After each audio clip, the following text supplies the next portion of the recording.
A paz do Senhor, meus queridos e amados irmãos e amigos. Nós estamos dando início a uma série de vídeos sobre o tema e também o título Pré-tribulacionismo. E desta feita nós iremos falar sobre pré-tribulacionismo e a cronologia dos eventos escatológicos, isso é, dos eventos futuros. Será uma série de vídeos, eu não sei quantos minutos que vai ficar cada vídeo, se vai ser 15, 20 ou 30, tá? Mas será uma série de 8, 10 vídeos, 12 vídeos, também eu não sei quantos vídeos será. E eu estarei colocando eles em ordem, tipo primeiro vídeo, segundo vídeo e também títulos diferentes nos vídeos, né? Mas sempre com o tema pré-tribulacionismo. E esse primeiro vídeo tem como título Pré-tribulacionismo e a cronologia bíblica.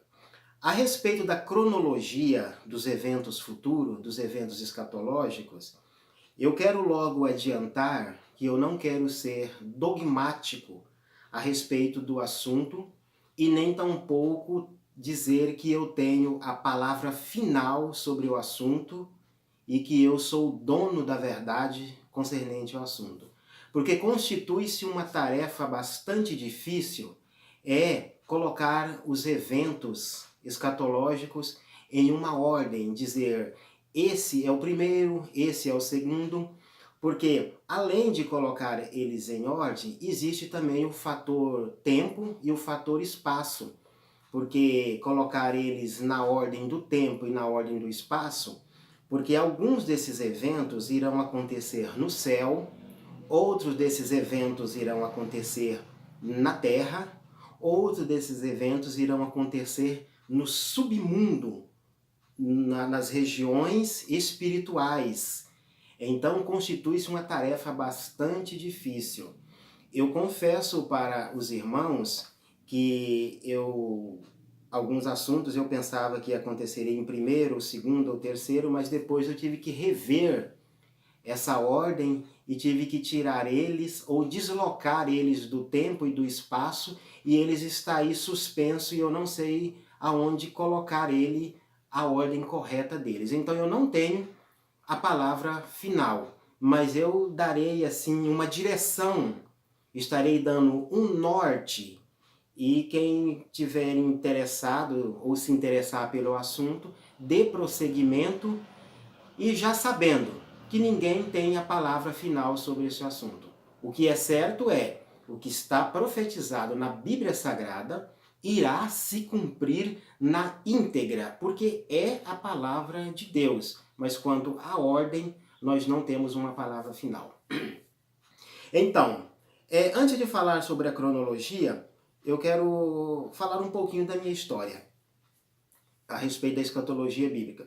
No ano de 1975, eu era criança nessa época, foi quando eu tive o meu primeiro contato com os crentes. Isso aconteceu na cidade de São Miguel do Iguaçu, no estado do Paraná. Nós mudamos para uma fazenda, e nessa fazenda, vizinho nosso, assim, tinha uma família que era igreja crente. Eles eram chamados de crente, né? E logo de mão, a minha mãe falou assim, ali moram os crentes. E falou assim, eles são. E falou uma palavra bastante engraçada lá, que eu não quero falar aqui no vídeo. Mas, como assim nós usamos esse termo chulo para essa família, também essa família usava um outro termo chulo para se direcionar a nós, para se dirigir a nós. E dizia o seguinte, vocês são os católicos da... Vocês devem saber a respeito do que eu estou dizendo.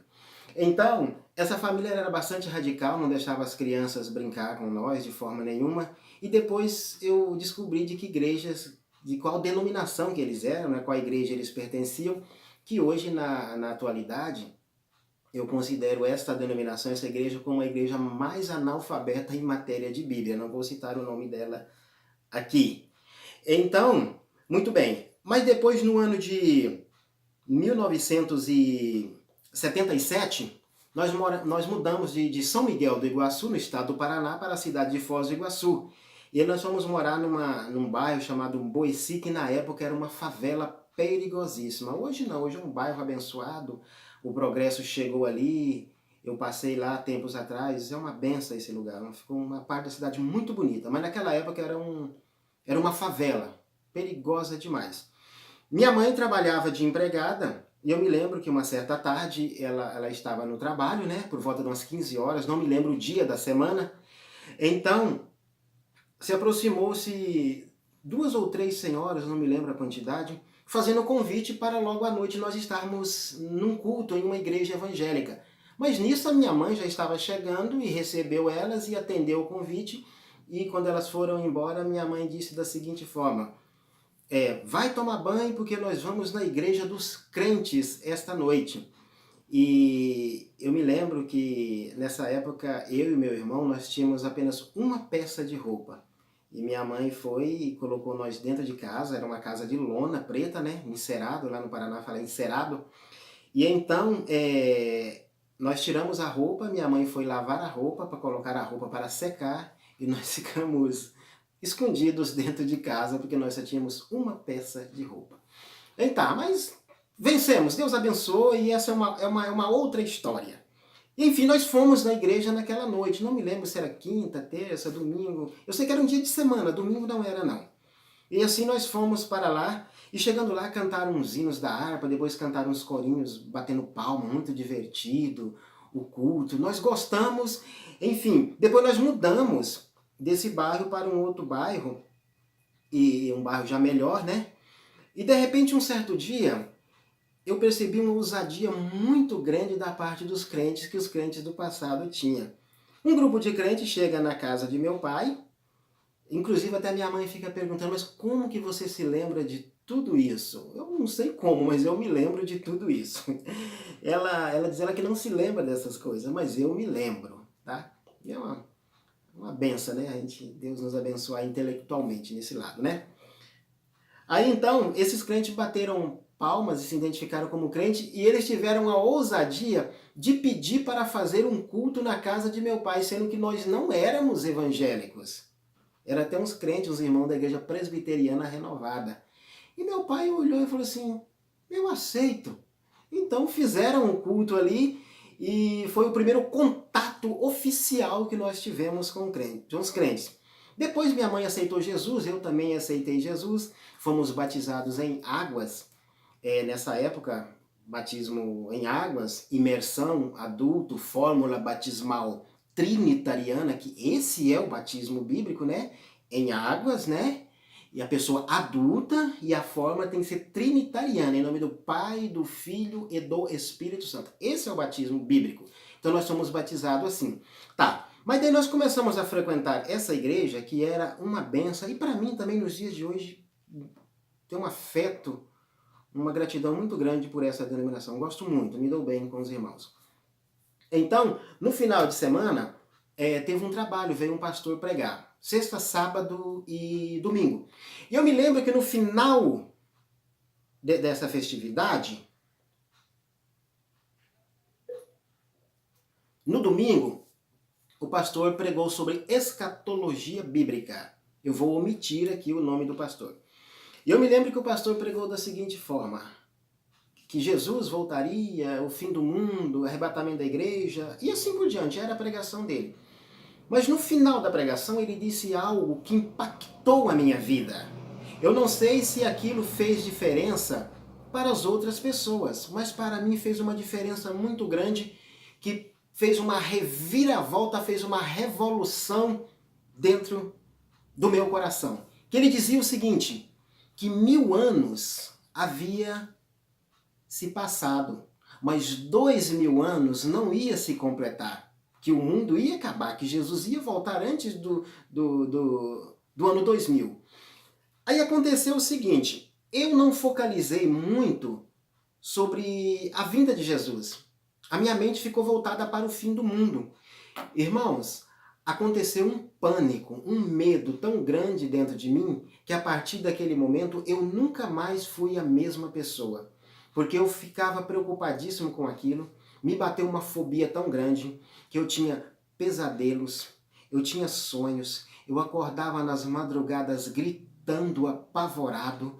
Eu vi a terra se desmanchando, se desfazendo debaixo dos meus pés, e eu acordava gritando, pedindo misericórdia, e minha mãe vinha correndo para o meu lado, para o meu quarto, e dizendo: menino, o que está acontecendo, menino?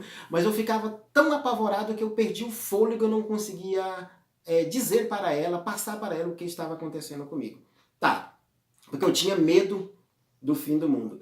Eu me lembro que nessa época, o Reino Unido, que naquela época chamava-se Inglaterra, me parece que no ano de 81, 82, ele iniciou uma guerra contra o país da Argentina, né? Que era divisa de Foz do Iguaçu. Nessa época morávamos em Foz do Iguaçu.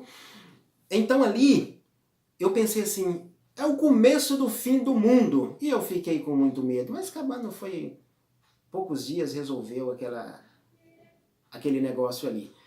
Tá, mas muito bem. Então daí depois eu passei a frente, eu comecei a estudar a Bíblia, porque o pastor tinha dito que estava na Bíblia. E eu me lembro que um pouco depois, eu li a Bíblia todinha procurando esse versículo dentro de 92 dias, procurando essa passagem.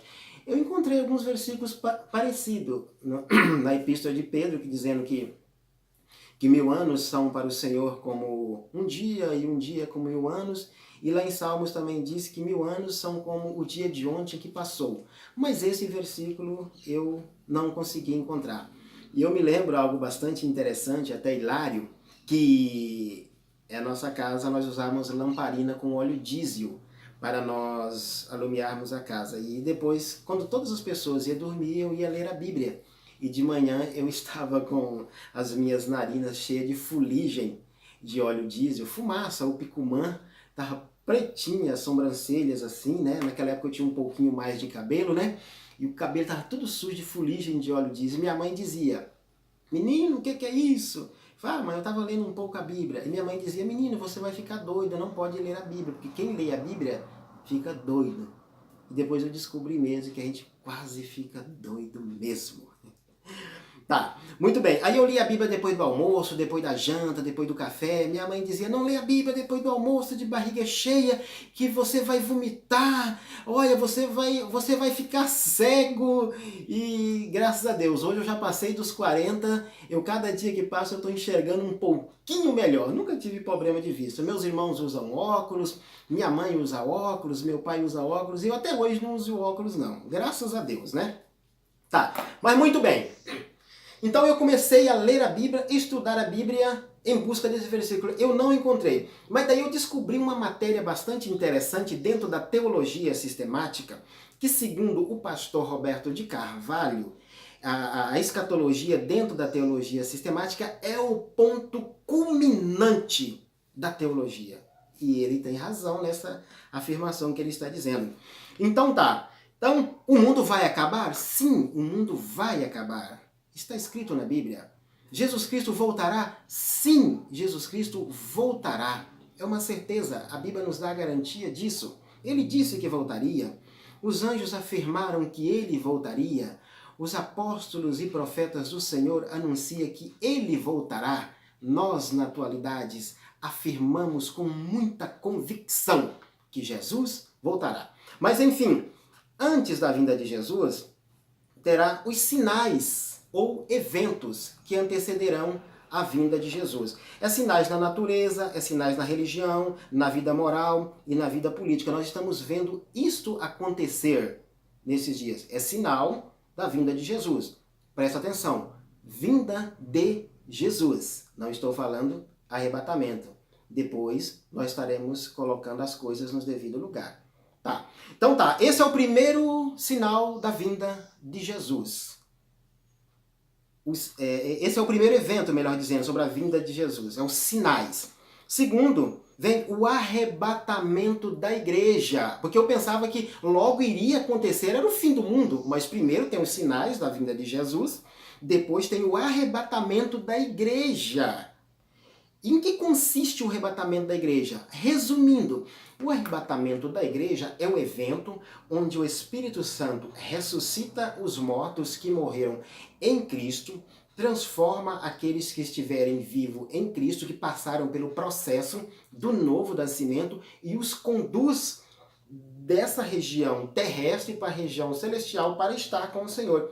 Isso é arrebatamento da igreja. Nesse evento, acontece a ressurreição dos mortos e a transformação das pessoas que estão vivas. Algo que nunca aconteceu na história. Uma ressurreição coletiva para a imortalidade e uma transformação coletiva de pessoas vivas para a imortalidade, para estar na imediata presença de Deus. Será um evento único na história que nunca aconteceu e nem tampouco se repetirá ou se acontecerá novamente. Depois desse evento, tem o Tribunal de Cristo. Vamos logo salientar. Tribunal de Cristo não é o mesmo que juízo final. São eventos totalmente diferentes e separados por um espaço de tempo de, no mínimo, 1000 anos um do outro. Julgamento final é onde os ímpios que morreram sem Cristo receberão a sentença pelos seus pecados e estarão sendo lançados no lago de fogo. Tribunal de Cristo, ou tribunal do Bima, ou do Bema, é onde os crentes salvos em Cristo estarão comparecendo para receber a sua recompensa, o seu galardão ou o seu pagamento pelo trabalho executado em nome do Senhor Jesus enquanto esteve aqui na terra. Depois nós vamos explicar aonde vai acontecer isso, como que vai acontecer e assim por diante. Nos próximos vídeos, Deus vai nos abençoar. Também depois desse evento acontecerá as bodas do Cordeiro, que é o casamento de Cristo com a igreja. Israel, ela é noiva de Deus, esposa de Deus. Agora, a igreja comprada e redimida pelo sangue de Jesus, ela é a noiva do Cordeiro, será o casamento. Mas, enquanto acontece no céu o tribunal de Cristo e as bodas do Cordeiro, na terra acontece um evento chamado Grande Tribulação, também conhecido como período do Apocalipse e também conhecido como a 70ª semana de Daniel. Esse período compreende um tempo exato de 7 anos. Nesse período estará acontecendo muitos eventos aqui na Terra. Aqui na Terra. A profecia de Ezequiel 38 e 39, onde Israel será invadido pelo Reino do Norte, que é uma confederação de nações, e umas outras nações estará defendendo, ajudando a defender Israel. Estará tendo esse acontecimento nesse período. Difícil localizar se acontecerá no começo, no meio ou no final, ou se essa batalha de Ezequiel 38 e 39 é a batalha do Armagedon. Eu acredito que não seja os mesmos eventos, né? Não acredito que seja o mesmo evento, porque Ezequiel 38 e 39 fala de uma confederação de nações vinda do norte, liderado por Rosh Tobolsky, né? E que invadirá Israel e existirá algumas nações que defenderá Israel. Agora, na batalha do Armagedon, nenhuma nação defende Israel. Haverá a necessidade de Cristo descer do céu para defender Israel, para que Israel não seja varrido do mapa. Então, por este motivo, eu acredito que não sejam os mesmos eventos. Nesse período também haverá a manifestação do anticristo, a manifestação do falso profeta, a implantação da marca da besta, os 7 selos, as 7 trombetas, as 7 taças e também a batalha do Armagedon. Sobre o tema pré-tribulacionismo, devemos atentar para algo bastante importante. Toda vez que tem uma passagem sobre a 70ª semana de Daniel, sobre o período do Apocalipse, há uma conexão muito forte entre esse período e a nação de Israel. Quando nós procuramos fazer uma conexão desse período da grande tribulação, que ocorre após o arrebatamento da igreja, com a igreja, nós não encontramos bases bíblicas de forma nenhuma. A tribulação, esse período de 7 anos, que ocorrerá após o arrebatamento da igreja, é algo direcionado exclusivamente à nação de Israel. Não se fala da igreja, a gente não consegue encontrar a igreja. O anjo disse para Daniel, 70 semanas estão determinadas sobre o teu povo e sobre a tua cidade, não é a igreja, de forma nenhuma. Então há uma forte conexão. Jeremias disse, é tempo de angústia para Jacó, Israel, representado ali pelo nome, Metomínia. Então, fica claro que nesse período a igreja não estará aqui. Agora, há pessoas que ficam procurando assim uma passagem literal, gráfica na Bíblia, dizendo a igreja não passará pela grande tribulação. Posteriormente, nós estaremos analisando alguns textos e algumas conjunções na língua grega, que é a conjunção ex, nós chegaremos a essa conclusão. Porque para estudar escatologia e fazer uma hermenêutica correta, às vezes há necessidade de nós conhecermos um pouco da língua grega. Eu não leio em grego, não falo em grego, mas conheço termos, conheço muitas palavras, consigo até mesmo traduzir algumas palavras do grego, conheço praticamente todos os radicais da língua grega, latina, hebraica. E como diz um certo pastor, quem lê a Bíblia, quem pudesse ler a Bíblia em hebraico e grego, estava vendo o mundo de forma colorida. Mas nós que lemos em português, nós vemos em preto e branco. Mas nós conhecemos alguns termos. Tá, então esse período de 7 anos. E depois que acontecer isso, esse evento da grande tribulação, segue-se a vinda de Jesus em glória, que não é arrebatamento da igreja. Arrebatamento é algo exclusivo para a igreja e vinda de Jesus em glória, onde todo olho o verá, é algo exclusivo para a nação de Israel. No arrebatamento da igreja, Jesus vem até as nuvens. Na vinda de Jesus em glória, Jesus coloca os seus pés sobre o Monte das Oliveiras. No capítulo 1 de Atos dos Apóstolos, diz o seguinte, que esse Jesus, que foi recebido no céu, há de vir, como para o céu vós viste o ir. Então, quando Jesus estava ali, ele foi assunto ao céu, aonde estavam os seus pés? Os seus pés estavam no Monte das Oliveiras. E quando ele voltar em glória, ele pisará onde? Ele pisará exatamente no Monte das Oliveiras. Israel será cercado e Cristo aparecerá em glória. Na retaguarda de Jesus aparecerá a igreja, que são os santos, e na retaguarda da igreja aparecerá milhares e milhares de anjos nesse evento glorioso. Aí então diz que todo olho o verá. Agora, enquanto o arrebatamento da igreja é algo invisível para o mundo, mas será percebido segundos após o desaparecimento de pessoas, porque será percebido por quê? Depois nós falaremos a respeito da ressurreição corporal, que deixará evidências que pessoas sumiram aqui na Terra. É ressurreição corporal. É somar corpo, que só admite algo físico, que pode ser tocado, medido e pesado. Isso é a ressurreição. Depois vem o milênio. O milênio não é um período de tempo indeterminado, mas sim um período de tempo exato de 1000 anos, onde Cristo reinará na terra de forma literal com a igreja e com Israel, onde todas as promessas do Antigo Testamento estará se cumprindo. As promessas que foi feita a Abraão, a Isaac, a Jacó, a Davi, aos patriarcas, aos profetas, e fazer o verdadeiro reino do Messias nessa terra estará se cumprindo. E a igreja estará lá. Outro dia na escola bíblica dominical, um irmão perguntou para mim, falou assim, irmão Valmiro, mas no milênio diz que consiste em comer, beber, plantar, e a igreja vai comer? É uma pergunta simples, até parece infantil, mas merece uma resposta. Eu disse, olha irmão, existem duas coisas. Existe a possibilidade, né?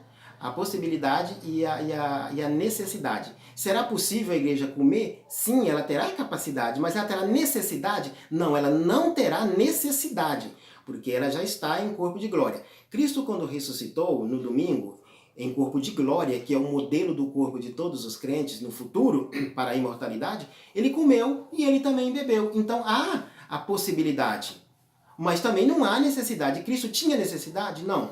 Aqueles anjos lá no Antigo Testamento que apareceram para Abraão, que Abraão pediu para o seu servo, foi lá e tirou, ordenhou as vacas, tirou leite, matou novilha, fez bolo, fez manteiga. Eles comeram. Eles tinham necessidade? Não, eles não tinham necessidade. Mas eles tinham capacidade? Sim, eles tinham capacidade. Então é a igreja. A igreja terá a capacidade de comer lá no milênio, tá? Ela terá essa capacidade. Mas terá necessidade? Não, ela não terá necessidade, tá?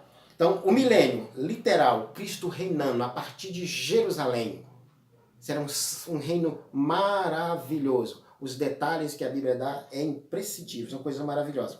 Depois disso vem o julgamento final, aonde passará os céus e passará a terra. Posteriormente, eu estarei falando sobre essa palavra passaram, com estrepitoso estrondo, e os elementos. Estarei utilizando a física e a química e também a linguagem grega para falar sobre essas palavras. Estrepitoso estrondo e elementos varrendo o céu. É muito interessante esse evento que vai acontecer. Então estabelecerá o juízo final.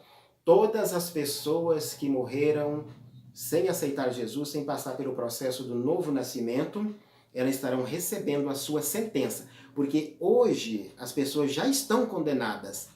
Mas, todavia, essa sentença de condenação ela pode ser retirada a partir do momento que a pessoa entrega a sua vida a Cristo. O advogado que é Cristo, ele vai rever esse processo que pesa contra a pessoa e vai justificar a pessoa, porque ele foi condenado em nosso lugar. Ele foi à cruz em nosso lugar. Aí ele assume o nosso lugar e nós, pela fé, assumimos a justiça de Cristo na nossa vida, ela é acreditada na nossa vida.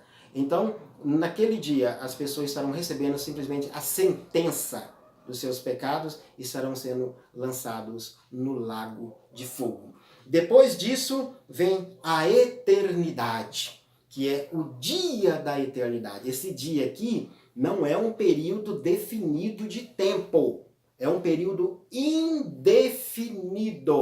Esse dia é chamado de Ion Aiones, ou séculos dos séculos.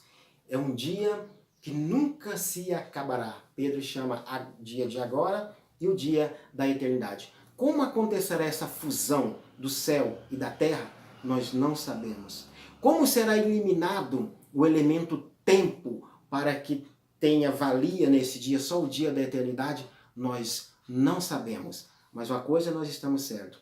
Jesus próximo está para buscar a igreja. Vamos ficar firmes, vamos evangelizar, vamos cuidar das nossas famílias, vamos cuidar dos nossos filhos, vamos ser sal da terra, vamos ser luz do mundo, vamos empenhar em ganhar almas, vamos ensinar de forma exaustiva, de forma sistemática a palavra de Deus, porque naquele dia nós iremos ver como tudo isso vai acontecer.